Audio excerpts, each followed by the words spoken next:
افسوس کا پہلو یہ ہے کہ جو ٹریننگ جس طرح فیاض الحسن چوہان بات کرتے رہے کہ 1 یا 2 مئی کو عمران خان نے باضابطہ ٹریننگ دی ہے لوگوں کو بلا کے، یہ بڑا سنگین الزام ہے، لیکن پاکستان تحریک انصاف کو جب ہم دیکھتے ہیں یا ان کے سارے معاملات ہم دیکھتے ہیں، ان کے دوسرے درجے کی قیادت کی گفتگو کو دیکھتے ہیں، تو ہمیں یہ سمجھ آتی ہے کہ یہ عنصر بہت زیادہ اس کی ترویج کی گئی، تبلیغ کی گئی کہ آپ نے نکلنا ہے، آپ نے کٹنا ہے، آپ نے جلنا ہے، آپ نے مارنا ہے، آپ نے مرنا ہے، یہ باضابطہ 14-15 مہینوں سے لوگوں کے ذہنوں میں ڈالا گیا۔ اور جب آپ جہاد کا پیغام اس طرح دیتے ہیں اور اس لڑائی کو، اس فساد کو، اس دھنگے کو جہاد کا نام دیتے ہیں، تو آپ کے جو فالوورز ہیں جو آپ سے محبت کرتے ہیں وہ آپ کا سفید ہی دیکھتے ہیں، آپ کا سیاہ نہیں دیکھتے۔ ان کو یہ خبر نہیں ہوتی کہ ان کو آگے استعمال کرنے کے پیچھے آپ کے سیاسی مفادات کیا ہیں۔ اب جب یہ جنگ ہو گئی اور جنگ میں یہ لوگ توڑ پھوڑ کرنے نکل گئے اور 9 مئی کا ایک افسوسناک سیاہ دن آیا، شرمناک واقعات ہوئے، شہداء کی یادگاروں کو آپ نے چھیڑا، آپ نے کور کمانڈر ہاؤس پہ حملہ کیا، GHQ پہ حملہ کیا، تو اس وقت جنگ کے عالم میں یہ انسانی حقوق کا جو رونا ہے یہ پیچھے رہ جاتا ہے۔ میں نے پہلے بھی بات کی کہ یہ کوئی افسوسناک بات ہے، یہ کوئی خوشائند بات نہیں ہے کہ اس طرح لوگ گرفتار ہو رہے ہوں، لیکن اپنے لیڈر سے بھی تو یہ سوال کریں کہ وہ جو بات کرتے تھے جہاد کی اور فلاں فلاں کی، وہ کیوں کرتے تھے؟ وہ تو ابھی بیٹھے ہوئے ہیں نا زمان پارک میں، ایون وہ تو چند لوگوں کا نام لیتے ہیں۔ اب تو پاکستان تحریک انصاف کے لوگوں کی بہت بڑی تعداد ہے، وہ اس بات پہ تحریک انصاف چھوڑ رہی ہے کہ ہم نے قربانیاں دے دیں، ہم نے ریلیاں نکال لیں، ہم نے سب کچھ کر لیا، لیکن جب ہم گرفتار ہوئے تو عمران خان نے ہمارا نام بھی نہیں لیا۔ بہرحال یہ سب باتیں اپنی جگہ ہیں، لیکن خوشائند بات یہ ہے کہ جو محمود و ایاز ہیں وہ ایک صف میں کھڑے نظر آ رہے ہیں، اور یہ لوگ سارے اب قانون کی عملداری کو یہاں پہ یقینی بنانا چاہیے، اور کسی کا شجرہ، کسی کا سلسلہ، کسی کا نسب دیکھے بغیر فیئر ٹرائل کا موقع سب کو دینا چاہیے، اور پھر یہ فیصلہ عدالتیں کریں گی کہ کس نے کیا کیا اور کیا نہیں کیا۔ لیکن 9 مئی کے واقعات کو کسی صورت بھی انڈوز نہیں کیا جا سکتا، اور ساتھ ہی ساتھ جس طرح ان کی مذمت کی جاتی ہے، اسی طرح اب یہ انسانی حقوق کو اگر پروپیگنڈے کے طور پہ استعمال کیا جائے، عورتوں کے حقوق کو پروپیگنڈے کے طور پہ استعمال کیا جائے، تو میں سمجھتا ہوں کہ اس عمل کے پیچھے ان محرکات کی بھی مذمت کرنی چاہیے کہ جنہوں نے ان لوگوں کو اس نہج پہ لایا۔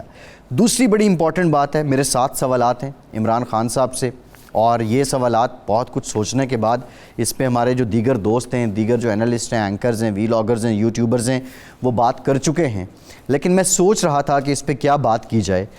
بڑا اس کا میں نے اندازہ لگایا، بڑا اس کا میں نے انالیسس کیا، پہلے پورا اس سٹوری کو میں نے دیکھا، جانچ کی، جو ٹیلی گراف میں سٹوری چھپی اور جس میں یہ کہا گیا کہ جو موجودہ آرمی چیف ہیں جنرل عاصم منیر صاحب، عمران خان نے جب وہ DGI تھے تو انہوں نے جو بشرا بیگم ہیں عمران خان صاحب کی اہلیہ، ان کے کرپشن کے ثبوت عمران خان کو دکھائے، اور اس کے بعد عمران خان نے 8 مہینے کے بعد انہیں حالانکہ 8 مہینے ہوئے تھے انہیں DGI بنے ہوئے، ان کو ان کے عہدے سے ہٹا دیا۔ میرے سوال یہ ہیں، 7 سوال ہیں عمران خان صاحب سے سیدھے۔ پہلا سوال یہ ہے کہ خان صاحب اگر بشرا بی بی کی کرپشن کی فائلیں وجہ نہیں ہیں تو بطور وزیر اعظم DGI کو ہٹانے کی کوئی تو وجہ ہوگی، وہ آپ بتا دیں۔ حالانکہ عمران خان اس سٹوری کا اس کی ڈینائی کر چکے ہیں، انہوں نے بالکل اس کو رد کر دیا ہے، لیکن کچھ سوال آ رہے ہیں، میں یہ سوال جاننا چاہ رہا ہوں۔ پہلا سوال یہی کہ اگر بشرا بی بی کی فائلیں نہیں دکھائی گئیں تو بطور وزیر اعظم DGI کو ہٹانے کی وجہ کیا تھی، وہ پبلک کو بتا دیں۔ دوسرا سوال عمران خان سے یہ ہے کہ سب جانتے ہیں کہ DGI کی جو پوسٹنگ ہے اس کا کم از کم جو دورانیہ ہے وہ 2 سال تک رہتا ہے۔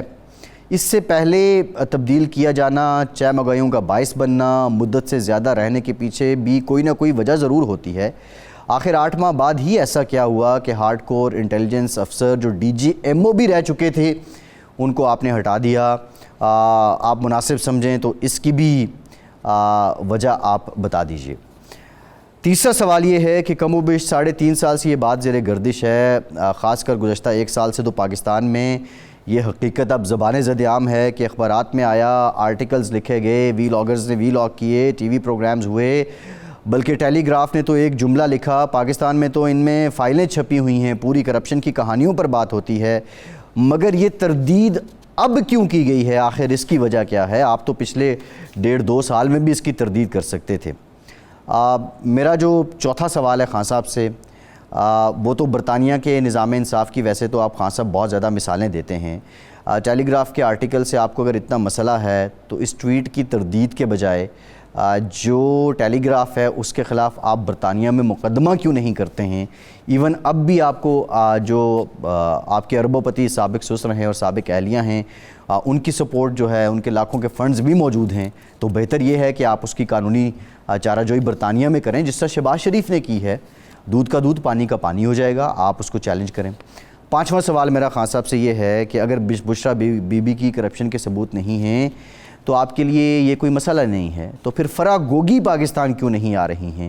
اس کا بھی جواب اگر آپ دے دیں تو بہت اچھی بات ہے۔ یہ سوال آپ سے اس لیے کر رہا ہوں کیونکہ بشرا بی بی اور فرح گوگی کا جو کنیکشن ہے اس سے آپ واقف ہے۔ 6واں سوال جو میرا خان صاحب سے یہ ہے وہ یہ ہے کہ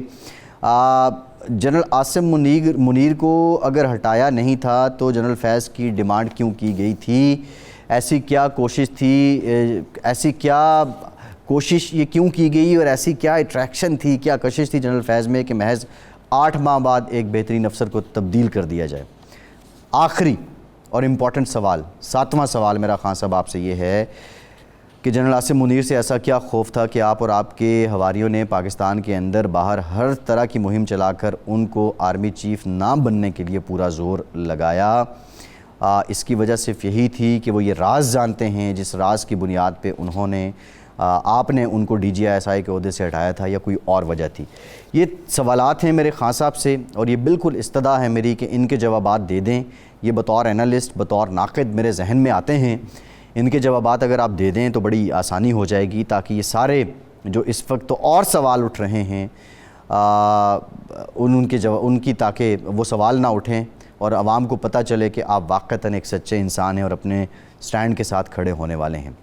فیصل عباسی کو اجازت دیجیے۔